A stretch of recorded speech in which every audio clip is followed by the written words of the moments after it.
We back. Hey. Hey. Yeah. Hey. Hey. We back. Hey. Here we go. Here we go. You down with RCC? Yeah, you know we. You down with RCC? Yeah, you know we. You down with RCC? Yeah, you know we. Come fuck with us. Yeah, you know we. Hey.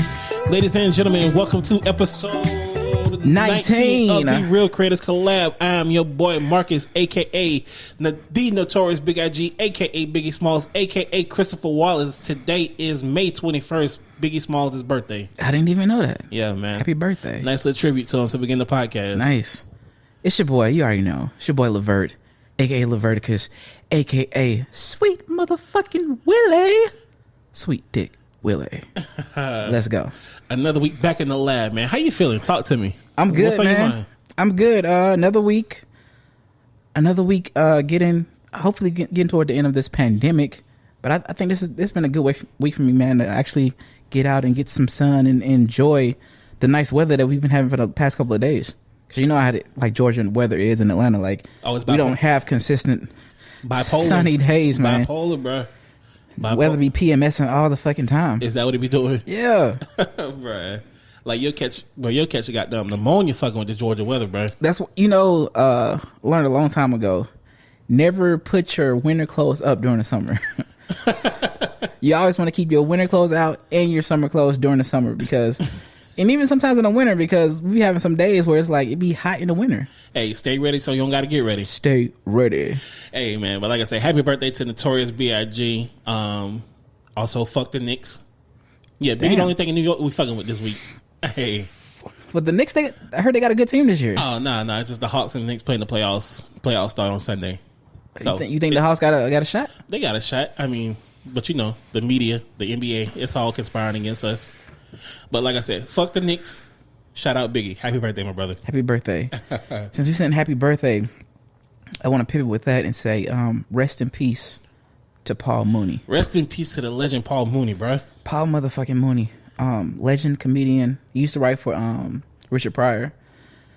All-time funny, all-time great. Want to say rest in peace. And utilize his line, everybody want to be a nigga, but nobody want to be a nigga. Hold on, give me a second. I'll try to pull that up for you. Man, Paul Mooney, man, like, I didn't really appreciate Paul Mooney till I got really into my, I think, late teens and really started listening to him. And he was saying some real shit, just like as Richard Pryor used to have some political aspects within his comedy. And I can definitely see some influences with Paul Mooney. I got it right here. You gonna play that shit? The black man in America is... Black people walk like that because we have style, we got flavor, we got rhythm. I mean, the black man in America is the most copied man on this planet, bar none. Everybody want to be a nigga, but nobody want to be a nigga. How about that question? How about that fucking question? Nah, man, like, right. The thing about good comedians, good comedians don't even really telling jokes. All they really be doing is just social commentaries on how fucked up society is. And for some reason we laugh, but it's the truth. Laughing, I think Kevin Hart ran with that, laughing my pain. But that really was, great comedians always elevate within their art. You know what I'm saying? Like, especially the ones that really immerse themselves within life and just retell that through their art of being a comedian, their life stories, and it becomes funny because they get the way they pretty much their perspective, their perspective, but how they pretty much put it out into the world. It's like sometimes you can have somebody to say one line, but the way that a good comedian tells it to you, it makes it so much funnier than a regular person. Definitely. Like anybody can tell a joke, but the way a true masterful comedian serves it up to the crowd, that's the difference. That's the difference in a joke. Hey. But now, like Paul Mooney, who Chappelle for sure. Oh, Chappelle for sure. Who else? Chris Rock does it. Chris Rock does it, but like Eddie Murphy used to do it too. Like I said, like they aren't really telling jokes. They're just showing you the ugliness and the fucked up, how fucked up the world is, and just, I guess, making it palatable or helping you understand how fucked up it is. Yeah. Dope. But yeah, just R.I.P. to Paul Mooney. I mean, people probably speak ill of the dead, say he's a pedophile, racist, all that shit. But I'm like, this is not the time for that. Like, this ain't the time for that. Let the dead sleep. Exactly. Another thing I want to say is rest in peace to those people who got killed in between the Israeli Bruh. and the Palestinian conflict that's going on. Free Palestine. I'm really trying to educate myself on that whole entire thing, but how do I say? It seems like people. I guess it was told to me like this shit has been going on for centuries. Yes, thousands of years, and it's something that'll probably never get resolved. Mm-hmm. But in like just trying to educate myself on it, like this shit is like just like maybe 100 years old, not even 100 years old, bro. Like, like I say, I'm still an idiot and a novice to the whole entire situation. But it seems it's a lot. I want to say it's a lot simpler than what it's been portrayed as. I want to say, and like the U.S. continue to the U.S. is really aiding and abetting Israel in the killing of a lot of these Palestinians. Yeah. Palestinians. It is. I mean, they've been complicit in supplying weaponry. And money that's flowing to Israel. And Biden came out capping, saying like he supports Israel's right to defend itself and shit like that. And I can understand it, but I'm like, bro, what about the Palestinians? I mean, if that's the case, you got to respect both sides. I mean, they've got a stronghold on Gaza for like damn near 20 years now. To me, man, what's the humanity in this shit, man? Put it like this: the internet has made it so wide open, and we don't have any filters anymore. Where it's like I've been seeing kids and women being blown up online and videos on Twitter and stuff like that, and I'm like, I'm getting so disgusted, and we've become so desensitized. But when I see like kids with their legs blown off and stuff like that, man, it's so disheartening. I cannot watch that shit, man. I think, there's ebbs and flows where I watch certain shit where it's like I try to protect my mental health, but sometimes it's like I feel like I have to watch it because it's like otherwise you'll be ignorant of what's going on within the world. Definitely, you can't bury your head in the sand to all that is going on in the world. And we as black people can relate because you know what I'm saying, the plight of African Americans throughout this country, like we have a different lens compared to other people because of the things we've gone through. So it's like when people will be like, "Well, this is not our fight" or whatever, I'm like, bro, like. As Martin Luther King would say, like injustice somewhere is injustice everywhere or something like that. Yeah. I don't know the direct quote, but you get what I'm saying, like bro, like. Yeah. And then there was stories that came out and said like even when we was going through like Black Lives Matters or whatever, they painted a mural of George Floyd over there. Bro, like we may be different people, but we are so close as human beings, bro. Like we go through a lot of the same shit. Bro, it's like I said, just a general lack for humanity. I would say this lack of humanity has been there forever, but like and now with social media and cameras being everywhere, just to see the lack of disregard for humanity and how much we do not care for one another the way we should. People don't give a fuck about nothing. Everybody's in their own bubble. The selfishness, it's heartbreaking. It's tragic. It's scary. Like I say, I don't believe that the world can unify against a single cause at this point because we're too divided. And, you know, as I'm watching like what's going on and having people tell their different experiences and different perception of what's going on, depending on what side you fall on. Because you have some people that are Jewish, you have some people who are Palestinian, whatever, and they all have a different take on it. But then I'm looking at the story, and basically it started out with the Israeli people was pretty much evicting Palestinian people from their land. Exactly. And they were saying like, well, we owned it in the past, so we come back pretty much to evict y'all. Bitch, if we kept that same energy, America would not run America, bro. Like nowhere in the world is anybody keeping that same energy. Bro, I saw this clip. Out of here with that. I saw this clip of this lady just talking to this Jewish guy, and she was saying like, "Why are you coming? You're stealing my home. Why are you stealing my home?" And this motherfucker said, "Well, if I don't steal it, somebody else gonna steal it." Bro, that's like the definition. That's like the definition of supremacy. Like a white person harming a black person because like if I don't do it, somebody else would. Like what? I was like, you evil motherfucker. Bro, we do not the evilness of the world. Even put a layer of we're in a pandemic, and y'all want to do this shit during a pandemic. No heart, bro. But then, as I'm looking online, like you have certain celebrities who are like Jewish, whatever, like have Israeli ties, and they're saying like y'all don't understand, and the Palestinians been doing all this for years and stuff like that, and like they have no remorse for nothing. What I've found is like a lot of celebrities don't want to speak out because like they don't want to be seen as anti-Semitic, but it's astounding how saying like free Palestine or not wanting Palestinian people to be killed is seen as anti-Semitic in this case, bro. That is like what? Like, I would say that's got to be that's damn near a masterful job by Israel and the Jewish community to paint something like that as anti-Semitic. Like that, isn't it funny how every time something comes across as anti-Semitic, they want to cancel you really fast. Like maybe you might be ignorant of the situation in regards to what you might say. For example, like Nick Cannon had that situation. He spoke about something in regards to the Jewish people or whatever, and they came at him with knives and everything. He had to pretty much back up, and that's why I think they took off. They want to take him away from Wild 'N Out. Yeah, and I think they're actually coming back. Yeah, he got it back. But bro, like I think the world has really opened their eyes up, and like bro, we see people getting killed like this in the streets like this, and especially during this sensitive time of us going through the whole, like I said, the whole Black Lives Matter situation. Everybody's tense, but everybody's like, bro, this is not right. You even had some Israeli was pretty much condemning what they were doing, like the people in Israel, what they was doing. No, again. So even they like, bro, like y'all really fucking up. This is not how our religion's supposed to go and stuff like that. Saying free Palestine and not wanting Palestinian people to be killed does not mean that they want to take away from Jewish and Israel's rights. Like that's like saying Black Lives Matter doesn't mean white lives don't matter. It's not the reverse. It's not the opposite. It's just included. Like. It's just this world is an evil place, man. They had this guy. It's an evil place. He wrote on Twitter. He was like, "Y'all been pretty much oppressing my people my entire life. Y'all evict us from our homes. Y'all pretty much got y'all foot on our neck, and y'all do all of this shit to us, and then we shoot a rocket back at y'all, and now y'all saying it's our fault."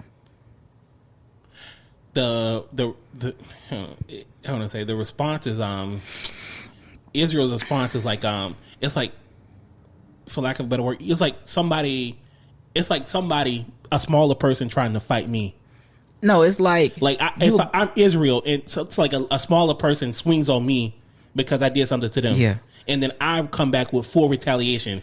Exactly. Like you fighting a little kid. You know the kid can't do shit. Exactly. But you pound his ass, and I guarantee people like, what the fuck are you doing? It's a fucking kid. Exactly. Same thing. That's fucking people like defenseless. Like, and you're evicting people from their homes and shit.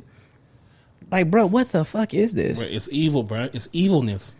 So now it's like everybody's got their eyes open, and everybody not riding with that bullshit of the shit that y'all doing over there.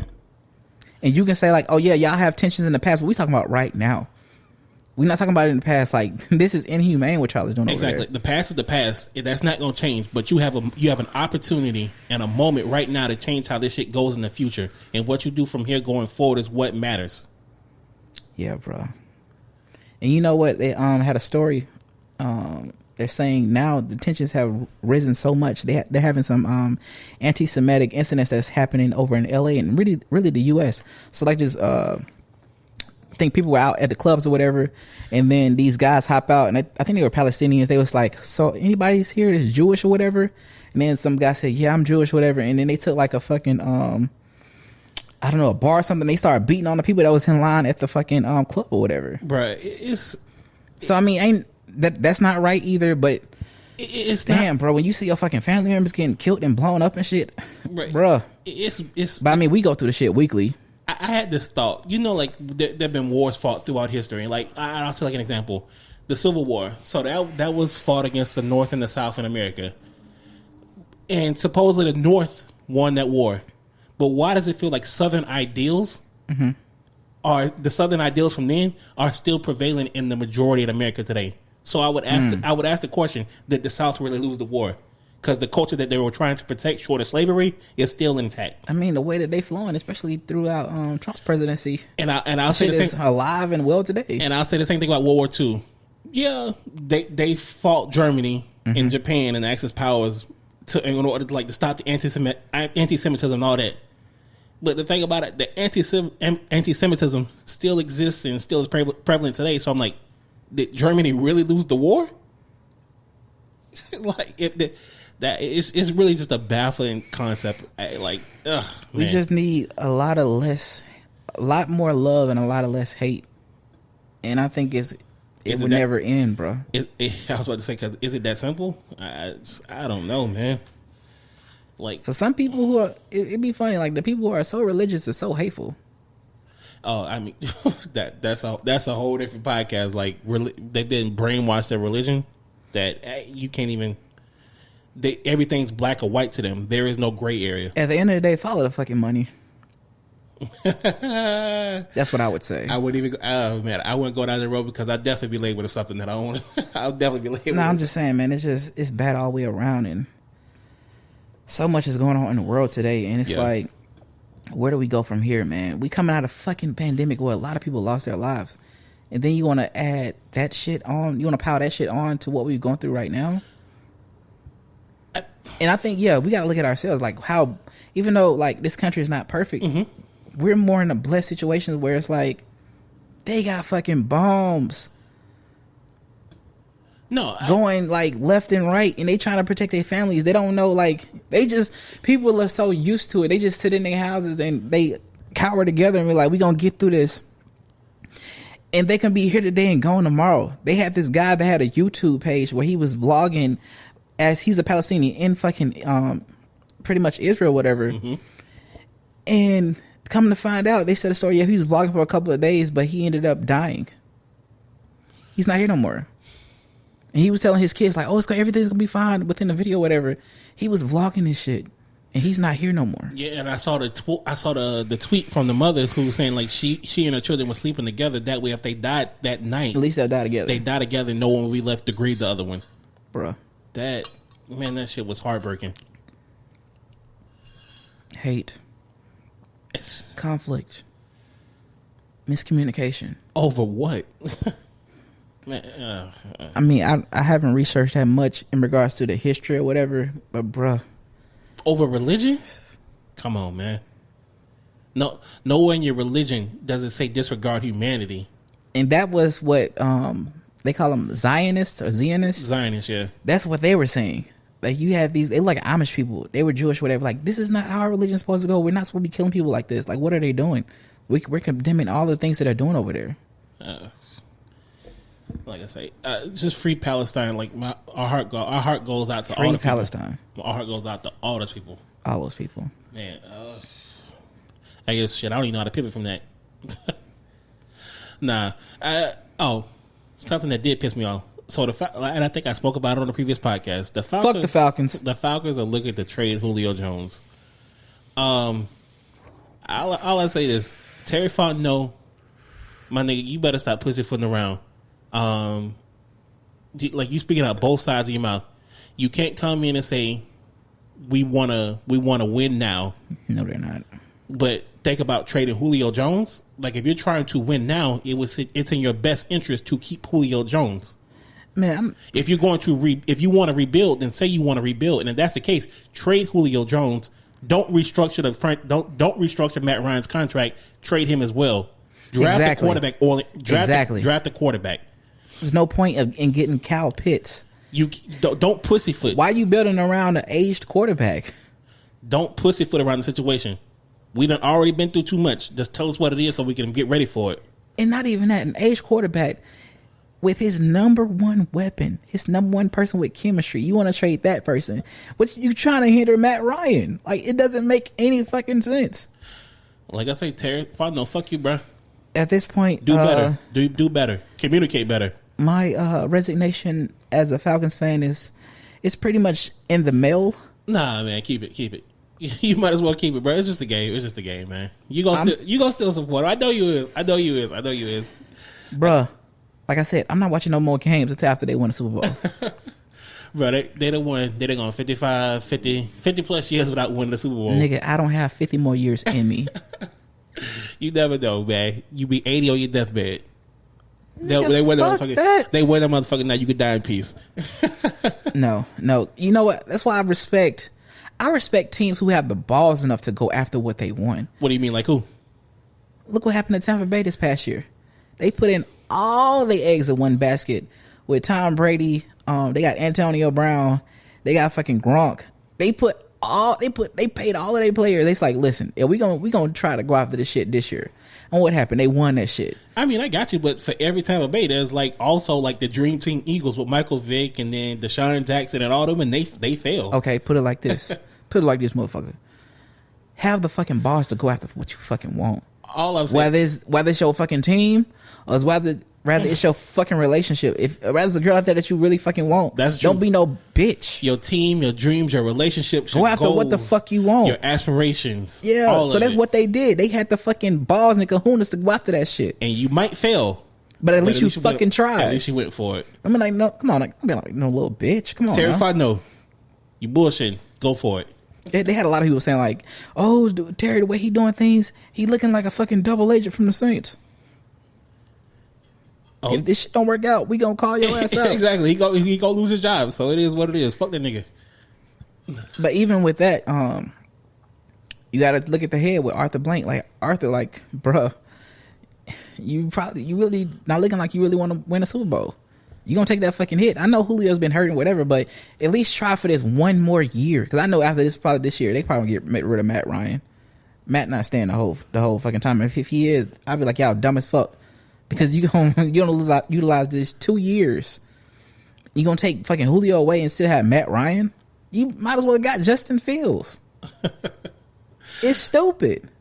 Nah, I want to say,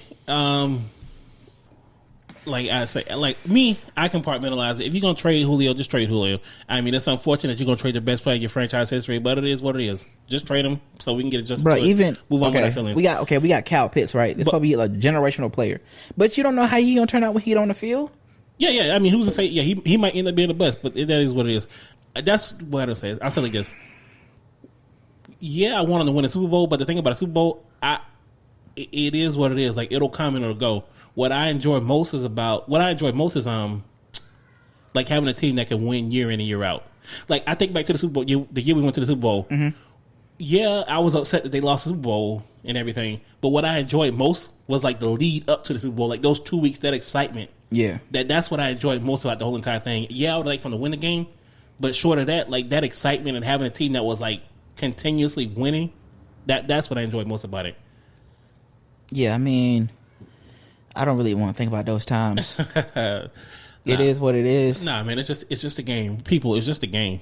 It's just a game. It's just a game, but I guarantee you, if Julio get traded, a lot of niggas gonna walk out. I'm just saying, they're gonna walk out on that shit. I mean, people walked out when Michael Vick went to jail and then come back. So, I mean, it is what it is. They all come back. I mean, I did too, but... Exactly. They all come back, man. Nah, but what else you got? I think we want to update on the Joe Budden situation. Oh. I'm going to say it like this. Clearly the whole situation is just just poor communication. And this is just my opinion. Poor communication from Joe, and then poor communication from Rory and Maul, and then poor communication from everybody else in that room. Mm.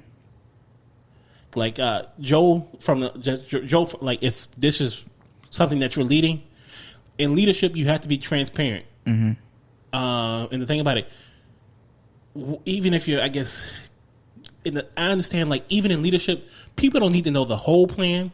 They just need to know what you need them to do as a part of that plan. But even within that, you have to be some kind of transparent. Yeah. So I put some blame on Joe and not being transparent and communicating that.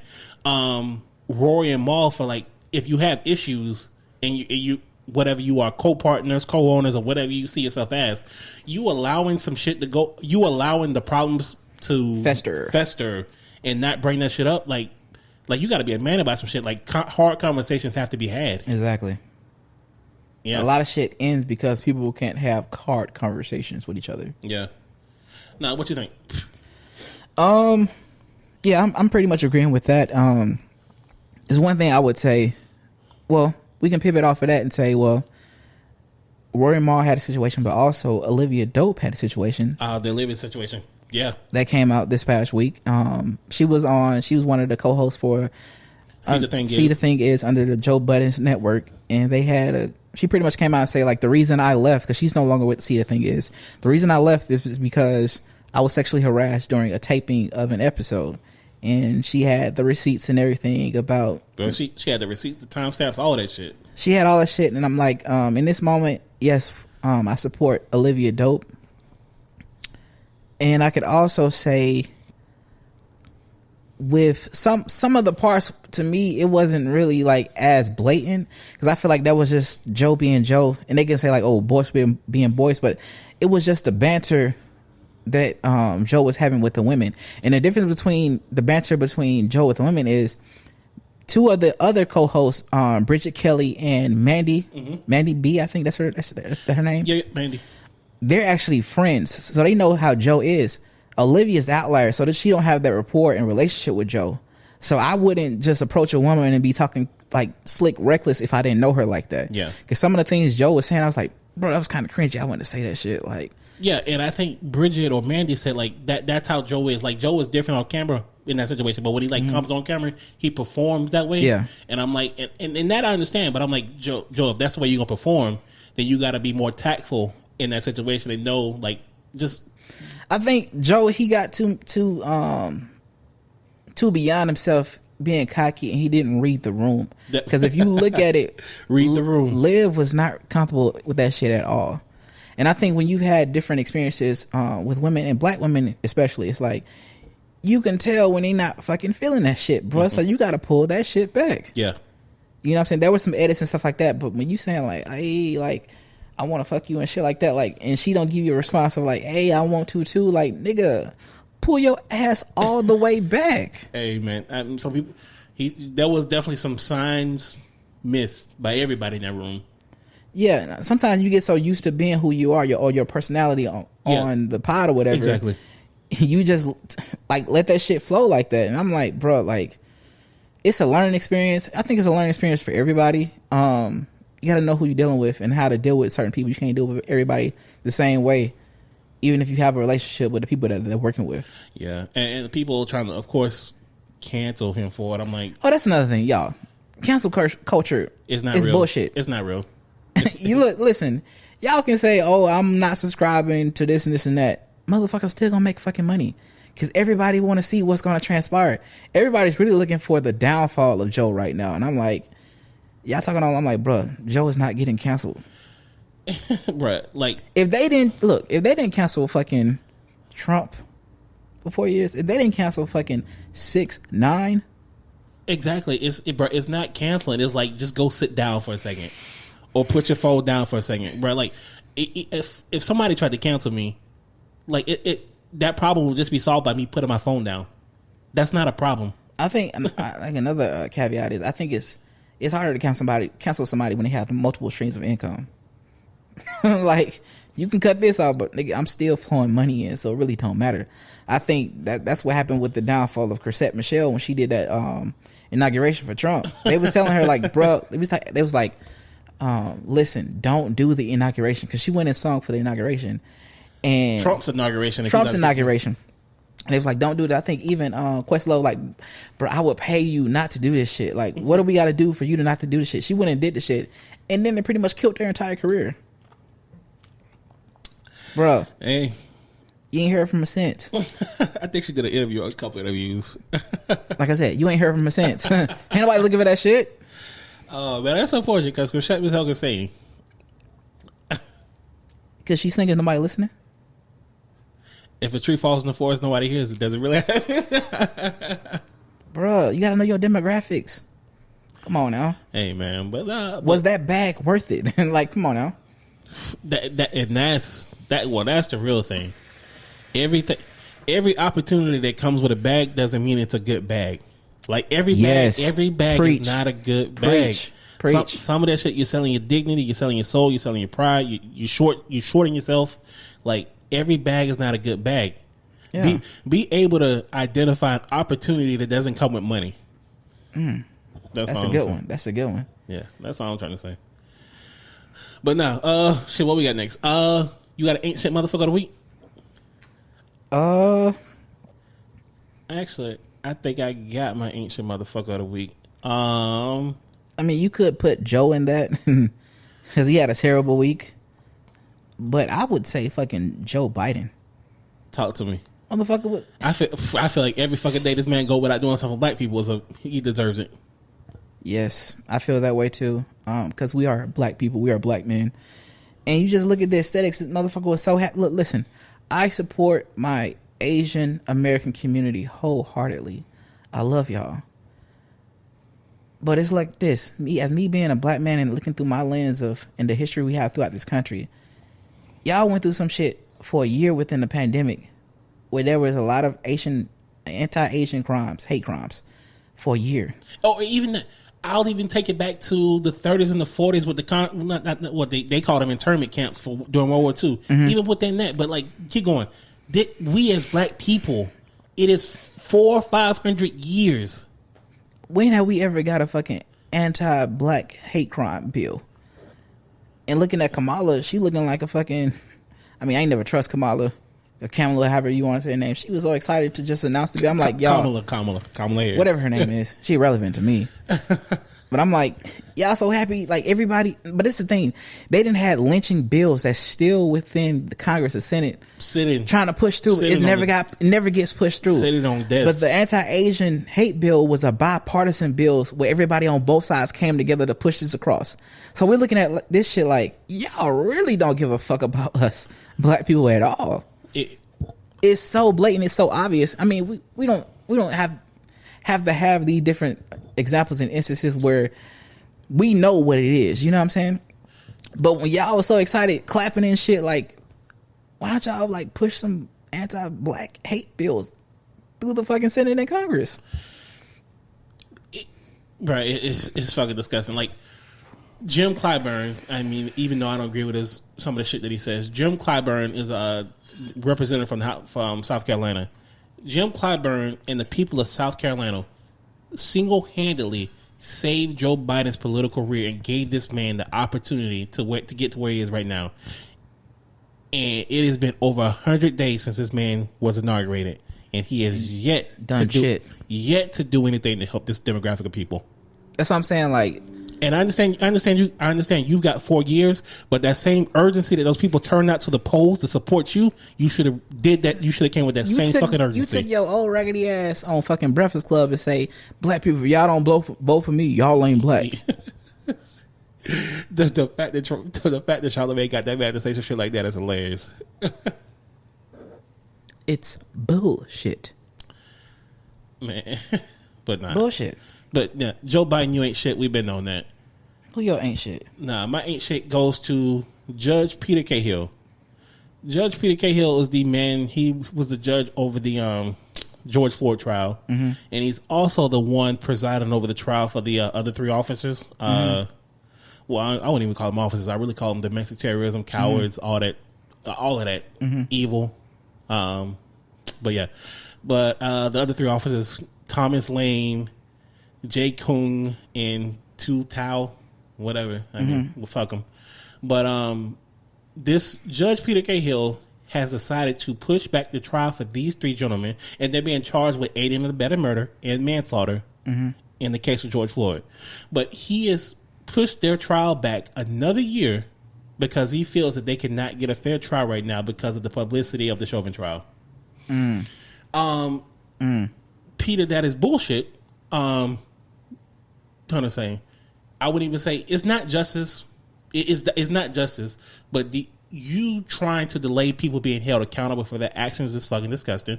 Deferring judgment. It is trying to say the same grace, understanding, or whatever that he's trying to give to these people. I wish they would have given that to George Floyd. So in that case, fuck them and fuck the judge. Crazy. Yeah.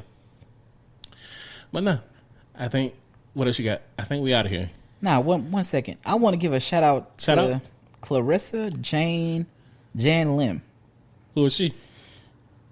She's an author, or she's a writer for BuzzFeed News. I saw this shit today, and it kind of tripped me out. What was the article about? Well, listen to this, because we were talking about Joe Biden. This is an article about the White House. This article says on BuzzFeed.news, saying the White House is partnering with dating apps to get horny people vaccinated. It says, listen, it says, dust off your dating apps. It's time to swipe. It says, in a national effort to get through the horny but vaccinated hesitant Americans, the White House announced Friday that it's joining forces with dating apps to encourage people to get their COVID-19 vaccines so they can go out and forth and fuck freely this summer. I love your language, girl. They say vaccinated users on Tinder, Hinge, Bumble, and Badoo would have access to some premium features for free. OkCupid, blah, blah, blah, are giving out free boosts to those who are vaccinated so that their profiles are more likely to be seen first. Plenty of Fish is offering free credits to its vaccinated members. Okay. The dated apps would add stickers to users that can who include that they're pretty much vaccinated. So they pretty much saying like, y'all, we hear y'all, we understand y'all, we want y'all to go and fuck freely. Well, when you said the headline, I was so scared. This summer, I'm like, is they gonna give you like the vaccine for HIV too? Like, you worried about fucking COVID? You forgot about HIV. But I was like, damn, bro. Like, look. Shout out to Clarissa.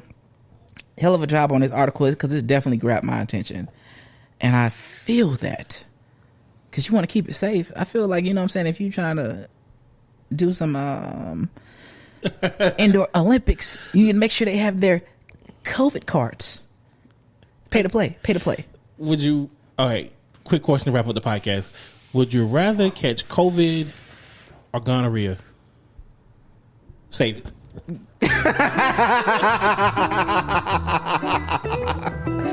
Woo! I had to think about that one, boy. Maybe I'll answer it on the next podcast. Hold on. That was a good question. That was a teaser. That was a good question. Hey, thank y'all for listening to this episode 19 of the Real Creators Collab. This is your boy Marcus, aka the Notorious B.I.G. Happy birthday, my brother. This is your boy Levert, aka Leverticus, aka I want to fuck freely. But keep it safe though. Oh man, we out. We out.